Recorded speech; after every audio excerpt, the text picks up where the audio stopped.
गुरुजी का बहुत अच्छा चेला। अच्छा, चेला गुरुजी लेकर के आए। चेला कई दिन तक अपने गुरुजी के पास रहा। कुछ दिन के बाद चेला कहां पे पहुंच गया? अपने माता पिता के पास पहुंच गया। सब लोग सुनना ध्यान से। माता पिता ने चेला की घेर घार करके शादी ब्याह कर दिया। चेला लौट करके आया। जब चेला लौट करके आया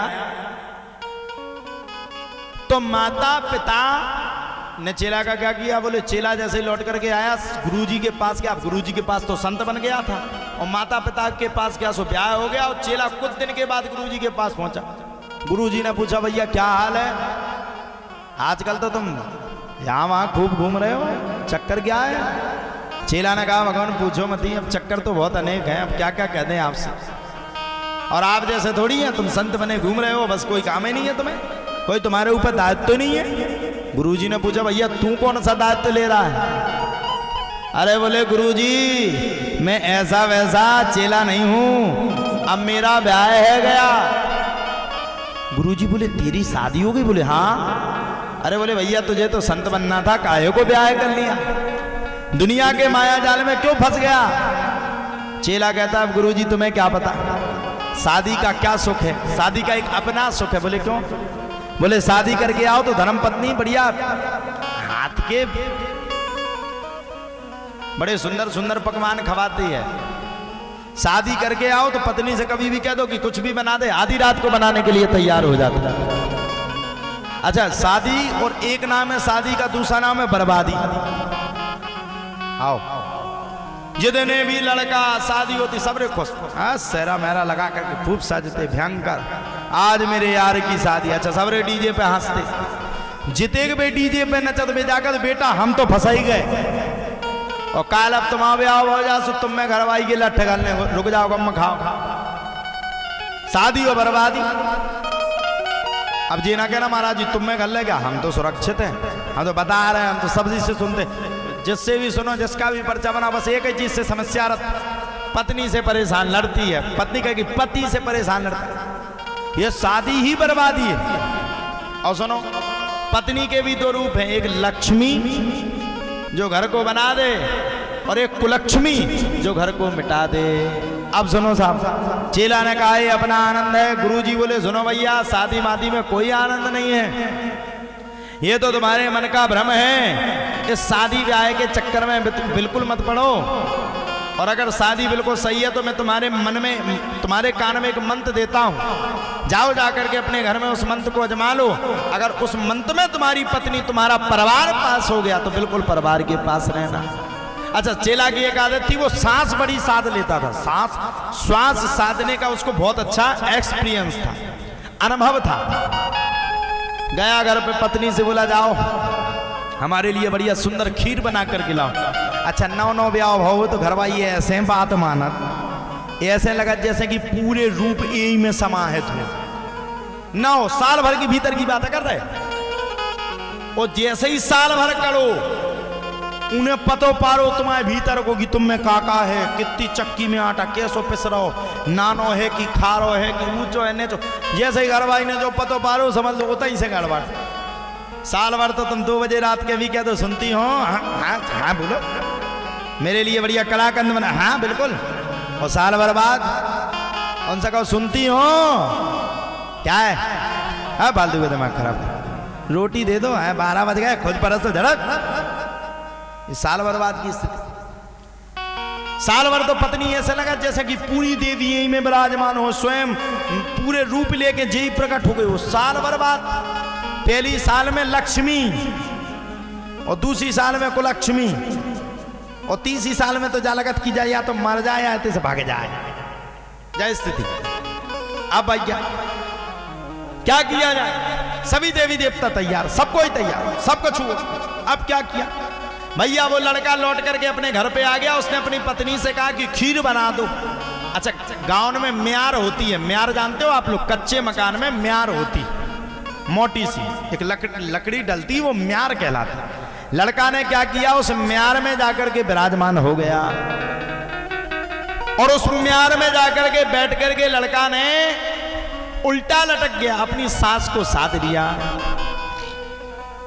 जैसे ही लड़का ने अपनी सांस को साधा, वैसे भैया कहा जाता है धर्म पत्नी जी इतने में बढ़िया सुंदर सुंदर खीर बना करके चली आ रही थी। जैसे धर्म पत्नी जी खीर बना करके आई, भैया पूछो मती। पत्नी ने पूछा स्वामी, अब पति मुंह ना बोला तो पत्नी ने फिर पूछा स्वामी, देखा गड़बड़ी दिखी, फिर कहा स्वामी, फिर गड़बड़ी दिखी, कहा स्वामी, कोई उत्तर ही ना आवे, कोई जवाब ही ना आवे। अब दिमाग खराब। पत्नी ने आधे घंटा तो हिलाया डुलाया, पति हिला डोला नहीं। जब पति हिला डोला नहीं तो पत्नी का दिमाग खराब। पत्नी के जान की पति चल बसे। पत्नी ने मन में विचार किया कि भाड़ में जाए। अब भैया पत्नी ने मन में विचार किया कि पति मर गया। अच्छा, खीर हाथ में लिए थी, उसने सोचा एक काम करो, ये तो मर ही गया, वो अभी से लेकर के सुबह तक और सुबह से लेकर के शाम तक हमें रोना ही रोना है। एक काम करो, ये खीर पी लो और इसके बाद चिल्लाओ कि ये मर गए। उसने क्या किया कि पति को मरा हुआ मान करके पूरी खीर को डकार गई। डकार करके बोली अब रो लूंगी मैं 24 घंटा। और फिर चिल्लाई हाय राम, इनको क्या हो गया, हाय राम, छाती पीटने लगी। मैं तो मर गई, अब मेरा कौन है, मेरा जीवन तो बर्बाद है गया, मेरे सामने तो आगे पीछे कोई बचा ही नहीं, अब तो मैं बर्बाद हो गई। खूब चिल्लाने लगी, खूब चिल्लाने लगी। माता पिता जुड़ गए, मोहल्ला वाले जुड़ गए, आपस वाले जुड़ गए, सब जुड़ गए। अब उसकी मां चिल्लाने लगी, इसकी जगह तो मुझे मृत्यु आ जाती, इसकी जगह तो मैं मर जाती तो ठीक है। पूरा गांव चिल्लाने लगा, आरती की व्यवस्था हो गई। लड़का तो लड़का श्वास साध करके बैठ गया, श्वास को खोले ही नहीं, साध करके बिल्कुल निश्चितता बैठ गया। सब हो गया। इतने में लड़का के गुरुजी लड़का को देखने के लिए आ गए। अब जैसे ही गुरुजी को देखा वैसे ही पूरे घर वाले गुरुजी के ऊपर चढ़ बैठे।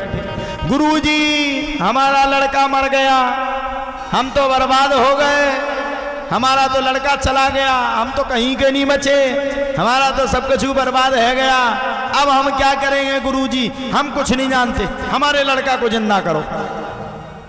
अब देखो साहब, गुरुजी से कह दिया जिंदा करो।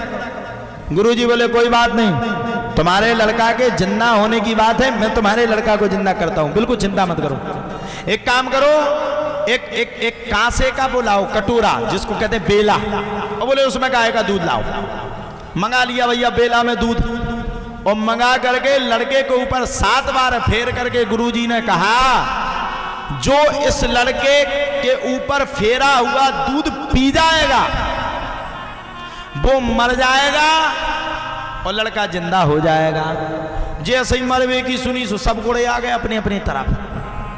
अब सब खमावे बद गए, भैया को मरा, मरबो को चाहते नहीं है। आजकल की मम्मी से कह दो तुम बूढ़ी हो गई तो लड़ पड़े, है पागल है, अबे बूढ़े तो खा लगे हम तो हम ठीक ठाक है, अबे कहते वही खाल पड़े आनी, कोई मरने के लिए तैयार नहीं। सबसे पहले गुरुजी लड़का के बाप के पास पहुंचे, हाओ, और पहुंच करके बोले लो भैया अब तुम पियो, तुम खूब कह रहे थे कि हमारी जगह हमें मृत्यु आ जाती लड़का की जगह, लड़का हमारी अर्थी पे आग लगाऊ तो आज हमें लड़का की पे लगाओ नहीं, हाओ तुम ही मारो। भैया तैयार। जैसे तैयार होने की बात सुनी वैसे ही बाप तो भैया डिसमिस हो गया। बोले सुनो गुरुजी, हमें तो वैसा ही डायबिटीज है, वैसे ही हम तो शुगर के मरीज हैं, आज नहीं तो कल मर जाएंगे, गुरुजी हम नहीं पी पाएंगे। लड़का की मम्मी के पास पहुंचे कि चलो भैया ये लड़का की माताजी है। माताजी से गुरुजी ने कहा एक काम करो माताजी, इस दूध को तुम पी लो, तुम मर जाओगी, लड़का तुम्हारा जवान हो जाएगा, जिंदा हो जाए। माताजी बोले सुनो साहब, लड़का हाथों से मर गो, हम मर गए तो हमारी बहू है खराब, ऐसा नहीं कि हमारे पति को कुछ ना दे, हम कछु ना कर पाएंगे। अब गुरुजी डायरेक्ट धर्म पत्नी के पास पहुंचे, जीवन साथी। गुरुजी बोले एक काम करो, तुम तो जीवन की साथी हो, एक काम करो अपने पति को जिंदा करने के लिए तुम ही बलि दे दो और ये दूध को तुम पी लो, तुम्हारा पति जिंदा हो जाएगा। पत्नी ने मन में सोचा कि मेरे मन में तो था ही कि जी मर जाए, और मैं काहे को मर जाऊं, जे ही मर जाए मुझे काहे को मरना। पत्नी ने मना कर दिया। जब भैया पत्नी ने मना कर दिया तब तो प्यारे कहा जाता है सब ने इकट्ठे होकर के गुरुजी के ऊपर पूरी टोर दी। गुरुजी एक काम करो, आप तो संत हो, उस संत का काम ही है दूसरों को जीवन दान देना, और आपको क्या करना, आगे पीछे कोई आपका है नहीं, एक काम का नहीं करते, आप ही इस कटोरा के दूध को का नहीं पी जाते, आप मर जाओ हमारा लड़का जिंदा हो जाएगा। खाओ। गुरुजी बोले ये बात, बोले बिल्कुल। गुरुजी ने दूध को पिया और दूध को पी करके चेले से कहा उठो बेटा। लड़का उठ गया। उठ करके गुरुजी ने कहा यही जीवन की सच्चाई है, जब व्यक्ति मरता है तब उसका कोई साथी नहीं होता है।